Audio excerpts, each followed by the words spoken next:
Hey, everybody. It is very good to see you. We are live here on YouTube. It's very, very good. Let's wind this down. Thank you guys for joining me tonight. Let everybody start to get in. And we will get started tonight on the topic, which the topic tonight is, what is your view of price? And chances are, if you are, let me get that thing shut off. If you are, if you're struggling in your business, or if you're struggling with money, it may have to do with your view, your particular view of price. So we're going to get into this a little bit tonight and talk about something called price inelasticity. And you might be thinking, well, what the heck is that? And I'm going to get into all that here in just a little bit. But it was interesting that I was talking the other day with a couple of different people. In fact, I've been talking with a few people over the last few days, and they were in different coaching capacities. One of them was a gym owner who is wanting to get into actual coaching and do that sort of thing. One of them is just a coach and does not own a gym, but wants to do fitness and training and things like that. And there was another one who was wanting to get into different type of coaching. There's lots of coaches out there. And it's interesting that one of the first main questions that I get is they don't know how to price their product or service. So what many people do, which is extremely common, is that they get on and then they start searching around for what other people are doing and what they are, what they're charging, which I understand why they're doing that. And it's what I did. It's what a lot of people do. They're like, well, how much can I charge? How much can I get away with charging things, right? Like, how much can I charge? So they would ask me, if I was going to do this, what should I charge for something like this? What would you charge? What would you pay for something like that? And I hear this. There was a couple of guys who were just out of high school. And hey there, if you're joining, say hello. I'd love to know where you're from. So there's a couple of guys who they were just getting out of high school here in the States, and they were wanting to start a marketing company. And the marketing company, one of the things that they were wanting to do was the typical thing that a lot of marketing companies are doing, and they didn't know how to price. They didn't know what to charge so they could have a profitable business. They're like, well, if we do all this, we could probably charge a couple $100 a month, or $1,000 a month, or $5,000 a month, or whatever it was. And that's a very common viewpoint in terms of how people generally charge. And what you charge is going to directly impact what you make and what you keep. Now, pay attention. If you pay attention to nothing else, and I know some of you are joining, just go ahead and say hello. But if you're starting an endeavor, or if you're thinking about, if you're having problems in profitability in your business right now, chances are you're probably not charging enough. More than likely, you're thinking, yeah, but my competitors are charging this other thing over here. I can't get away with charging more. I get it, but I want to make a quick point here, and I want to show you something here real quick. So hang in there. I know some of you may want to bounce here real fast. Some of you come in and say hello, and then you leave. That's fine. But I just want to just stick around for just a minute, and I'll make it worth your while. So I'm going to show you a couple slides, right? So look at this. I just pulled these off the internet. So keep in mind, this is all off the internet. I took this over like the last 30 minutes, all right? So you're thinking, well, that's a sweater. Yep, very good. You have identified a sweater. So let me get myself down to the bottom here. All right. So if you're looking here, this sweater, if you're looking at the price, that sweater is $16. Okay. So that's just a typical Old Navy sweater that, you pay $16 for. Nothing special, just a regular $16 sweater. But I want to make a point here about what different prices of sweaters are. Okay. So this is a typical cotton sweater that you buy from Old Navy. This one is from LL Bean. Okay. Little higher quality cable knit sweater. If you look at the price there, that's $279. That's a far cry from 16. All right. So we went from 16. We went over more than 12 times to $279. All right. So just keep in mind. So we went from 16 to 279. Now you go to website called Revella. Revella, if you look at that price, $375 for that sweater. We're talking sweaters here. We're talking a sweater. Okay. Now this one's from St. John. This price, it's kind of hard, so I went ahead and blew this up. $995 for that sweater. Hang in there. It gets better. This one is from Prada. Again, I'll go ahead and blow that up for you. $1,990 for wool and cashmere crew neck sweater. Keep in mind, we started at $16 for a wool and cashmere. Well, not a wool. It was not a wool sweater. It was a cotton sweater. But the point is, it's a sweater. Okay. Well, hang on. It gets better. This sweater, it cost $2,600. Is that 600? I can't hardly see it. The number is so small there, but $2,650. Is that $650? Yeah, $2,650 for that sweater. So my point here is that this is something related to price and elasticity. And when you're dealing with a client and when you're dealing with customers who are not where you have price and elasticity, whether the price goes up or down, it does not change demand at all. It does not change demand one bit with certain avatar on certain things. So in other words, how sensitive is your avatar on price? If they are highly sensitive, then you might not be working for an avatar that is worth working for, right? If you're trying to be everything to everybody, chances are you're not going to have a lot of price and elasticity. You're going to be very price elastic, meaning that as price goes up and down, they may not want it as much, right? If the price gets too high. So do you think that there's a segment of the population? Now, keep in mind, the segment of the population that will buy a $2,650 sweater. Yeah, right. I mean, and the interesting thing about this, let me get myself back out of the frame here. But if you look at this, there's one color option, right? Look at the other one up here. Okay, they've got a couple of color options. There was one on the Prada site that didn't have any color options. It was just one. And then this one here, one color option, right? For $1,000 sweater. I was thinking, holy crap, man, you got to be kidding me. But you might be thinking, well, okay, that's sweaters, that's Prada, well, let's look at coffee. Coffee. This coffee here by Roast Theory it's about $100 a pound. $100 a pound. So that for the 5 pound bag, it's $489. So if you look at this, and it gets better, so hang in there. This one is $3,000. $3,000, and they sell it by kilo. I think it makes it feel like they're dealing in some sort of drugs other than caffeine. But this coffee right here is $3,000 for a kilo, which comes out to $1,363 per pound of coffee. So you want to talk about price and elasticity, and this is their premium package. This is Black Ivory, and clearly well known for their expensive coffee, which again is fine. But the point is, do you think that they have a lot of people that they would sell that coffee to, that they would be able to sell that coffee to? My guess is yes. Now, granted, do they sell cheaper versions of this? Yes, they do. But do they have a premium offer? Yes, they do. And this is why I would encourage you to have a premium offer for whatever you're selling. Whatever it is that you have, I would encourage you to have a premium offer. So you can have your lower price tiers if you really feel like you want, but you need to have your grand slam, knock the cover off the ball, Godfather offer. Now for them, and again, there was another one in here. I wasn't going to put it on there, but it basically comes out of the butt of a wild cat.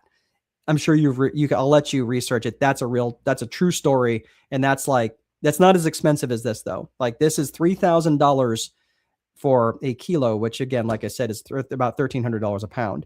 And you'll even run into this with gum, right? So this is where, and again, it's not an apples to apples comparison here. I'll be honest with that. So this is $1.79, right? For a pack of gum.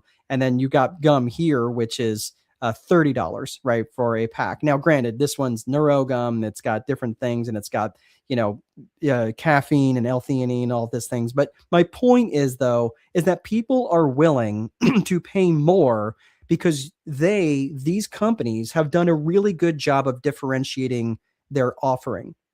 And that is how you develop price and elasticity. So for those of you, again, sorry, I didn't see you guys had some comments here. Oh, hello, Aiden. Good to see you. So if you're joining me, say hello. Let me know where you're coming from.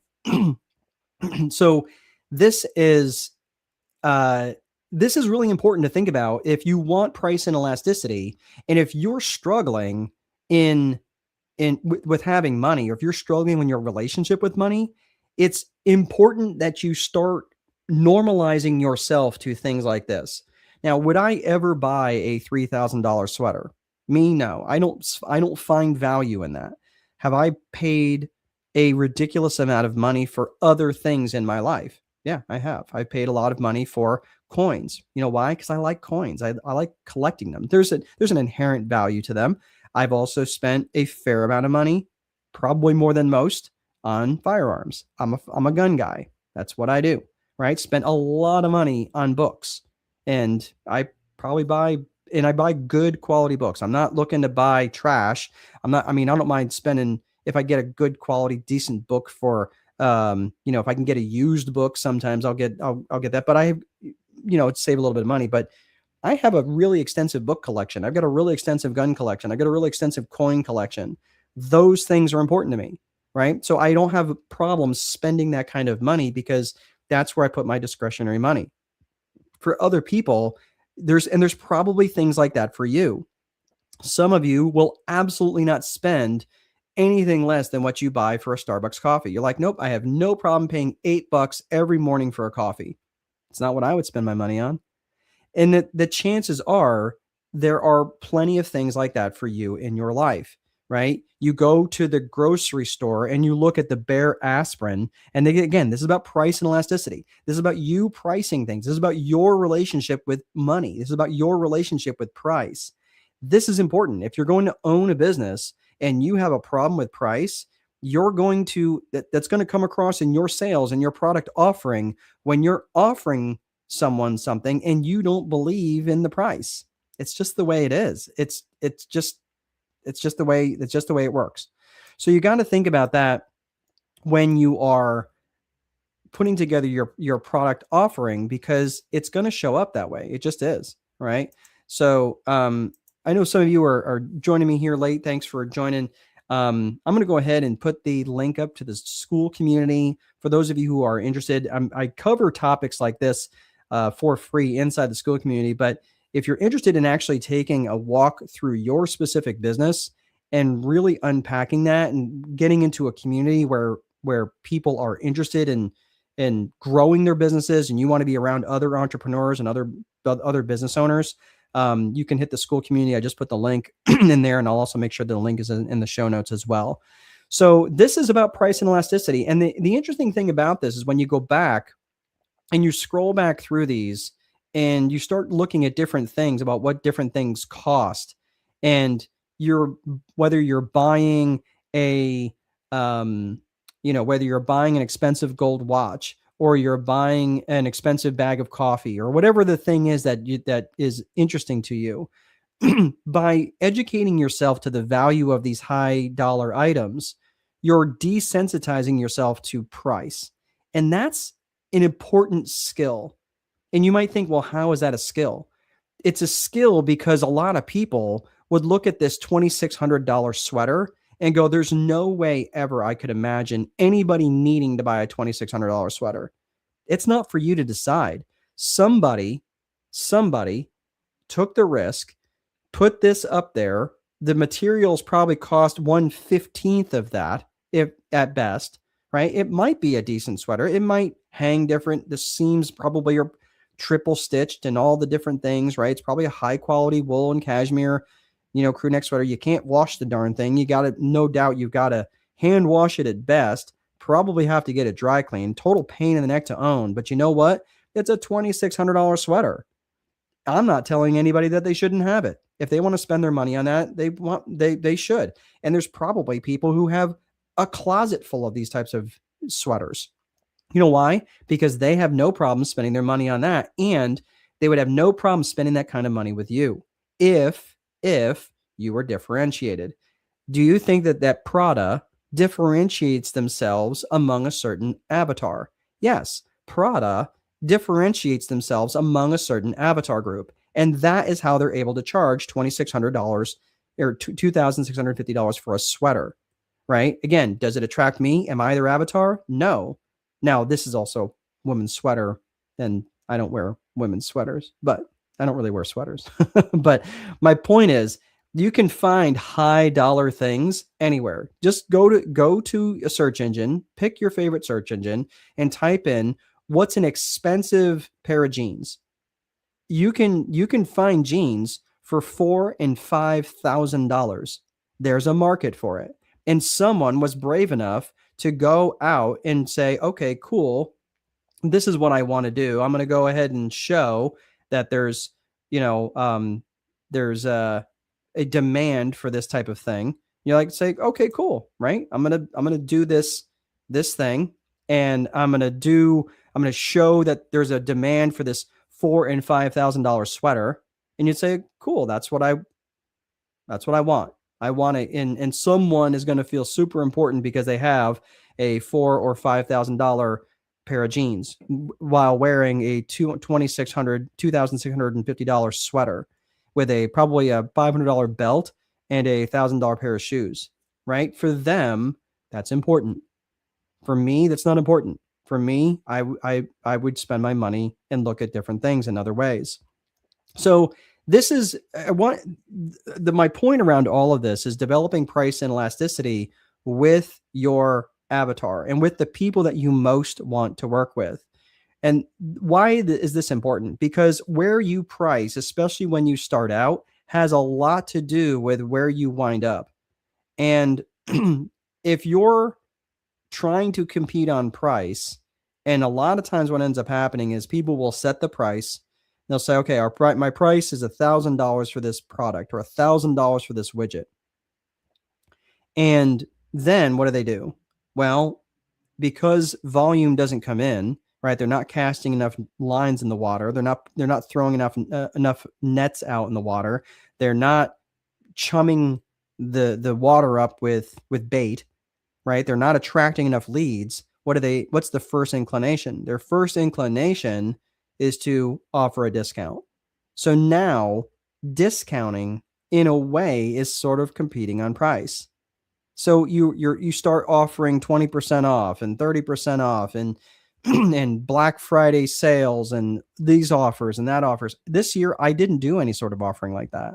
You know why? Because I don't discount my stuff. I don't need to, because I have enough demand coming in with people who want to work with me as a strategist that I don't have to discount that stuff. I don't need to. And the minute I do, all it does is erodes my brand. It erodes my value proposition. So this is the thing and I've been using this phrase differentiate all, over and over and over again. And I'm going to I'll use the example here with me, is that the price differentiation with me, that first of all, I do differentiate myself on price, not obnoxiously so, but I do have different tiers. I have a premium offer. If someone wants to work with me at a very deep level, and if they want me physically at their location, I offer a certain price. Right now, it depends, and but that could easily be into 5 figures and sometimes into 6 figures, depending on the engagement and how busy I am at the time and how busy I want to be and so forth. So, but here's the interesting thing: is I've seen so many people who just start referring to themselves as coaches. There has been such a coaching explosion over the last 8 or 10 years, and it's not slowing down. I mean, the word coach has almost lost all meaning. So this one of the reasons why, I don't refer to myself as a coach. In fact, I'm not a coach. I use the tools of coaching from time to time, but I also use the tools of consulting. I also use the tools of strategy and strategy work. That's why I refer to myself as a strategist, because I'm legit a strategist. It's not just a differentiation word. It is certainly a differentiator, but it's also very different when someone was wanting to come and work with me, not work for me, be a client. I said that weird. They wanted me to be their strategist. They said, one of the things I really like is that you're a strategist, and that in my mind, that elevated you above everybody else that is a coach. And they may have, and he told me that. I was thinking, well, I'm glad I started calling myself that, because that's exactly what I do. Now, what's the difference between a coach and a consultant and a strategist and a guru? Well, I mean, could be eye of the beholder, but for me, what I do is I have an ability in very segmented areas. Specifically, you heard me say this before, specifically around lead generation, sales, operations, and accounting. In those 4 key areas, I have an ability to go from 10,000 feet and into the weeds on each one of those 4 core areas. That's what makes me a strategist. So if you're joining me here, just go ahead and let me know where you're from. I'd love to hear where you're from, what kind of business you got. But that's the difference that makes me a strategist, and that that allows me to have price and elasticity with my clients, and that allows me to be very profitable in this business. If I was just like every other coach, and I'm like, well, I think I maybe can charge a couple $100 a month, maybe. I mean, it was interesting. I went on Threads the other day, and there was a woman who was a coach, and she was looking for a life coach, and she had 125 different responses for people who were life coaches that were responding back to her. 125 life coaches, and that was one thread. And I'm thinking, what in the world? What's the line of demarcation for calling yourself a life coach? Is there any sort of training for this? Is there any sort of qualification for life coaches? I'm sure there is. I'm sure someone somewhere has started an organization where they requiring people to pay a membership for a certain period of time, and they get a certification. I'm knighting you a certified life coach. Okay.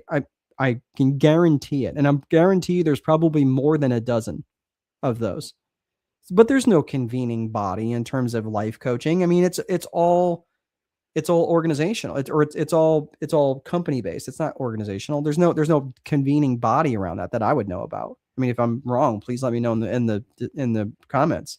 But from what I know now, are there coaching certifications? Yeah, there's now universities are actually offering certain coaching certifications.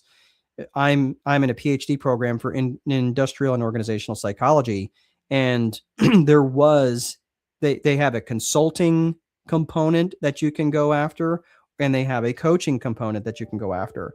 And I really struggled with determining which one of those I wanted, but I really wasn't that interested in the certification for coaching, just because I don't feel that I need it. Like, I'm not looking to work for a Fortune 500 company, which would value a coaching certification. That's not something that would be so totally interesting to me. So this is why, again, but if you're thinking about differentiating yourself, you can differentiate yourself on price for sure. And that is also going to massively be impacted by your view of price.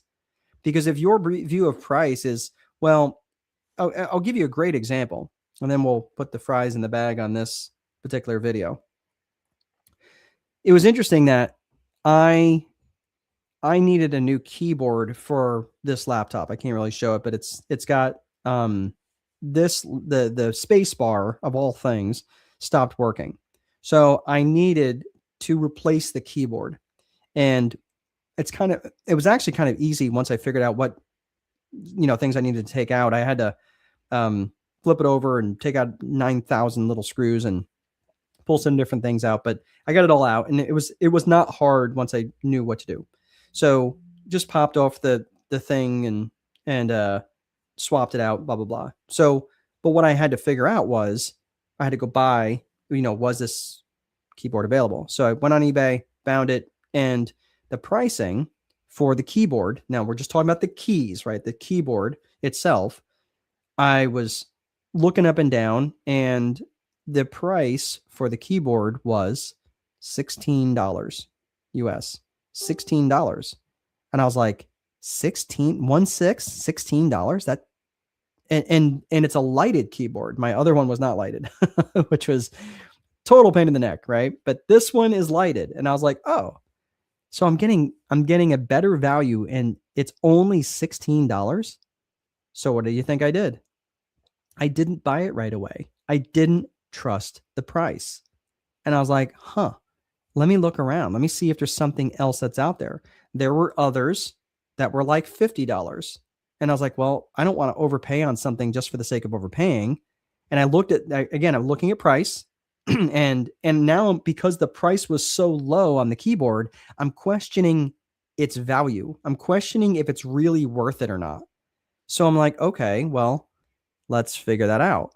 So I started looking around more and more, and I found one for $100. I found another one for $16. I found another one for $30. I found another one for $19. I found another one for $16. I was like, what the heck?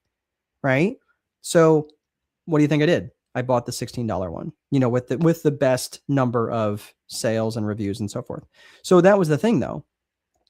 And because of my view on price, I'm thinking I wanted to get the best value, but I was assigning a value just based on price alone. And there was an interesting study that had been done, and this blew me away. I'm going to get the numbers wrong a little bit, but it was a study that I had heard about years and years ago, and they had 3 different glasses of wine that people could taste test. And the wine had a glass where this one was from a $5 bottle of wine, this one was from a $45 bottle of wine, and this one was from a $90 bottle of wine. So they were taste testing them, and people were drinking the wine, and oh wow, this is really good. And then they try the $45 wine, like wow, that was really, really good. Then the $90 bottle of wine, they were like, wow, this is amazing. Right? I'm inferring the dollar figures, but you'll get the point here in a second.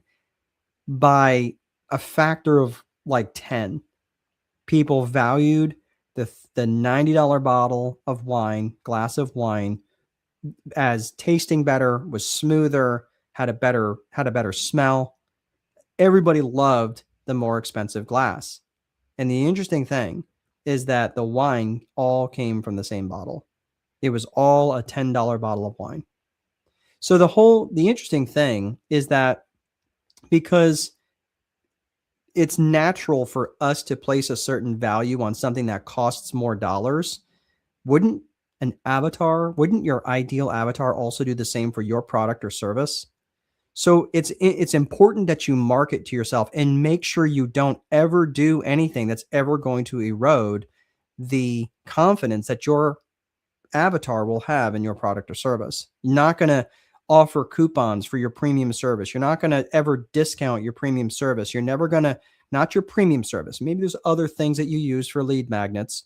Maybe there's other things that you can give away for free doesn't have anything to do with your premium offers. But that's what I'm saying. Like, do you think that right here, that Prada, let me bring this back up for a second. Do you think Prada is ever going to discount or put this cashmere sweater for $2,650? Do you think they're ever going to put that on sale? Well, no. Why would they? Why would they ever do that? Do you think that Prada has going to have any reason to put this $1,900 sweater on sale, or that the coffee company? Let me go back here for just a second.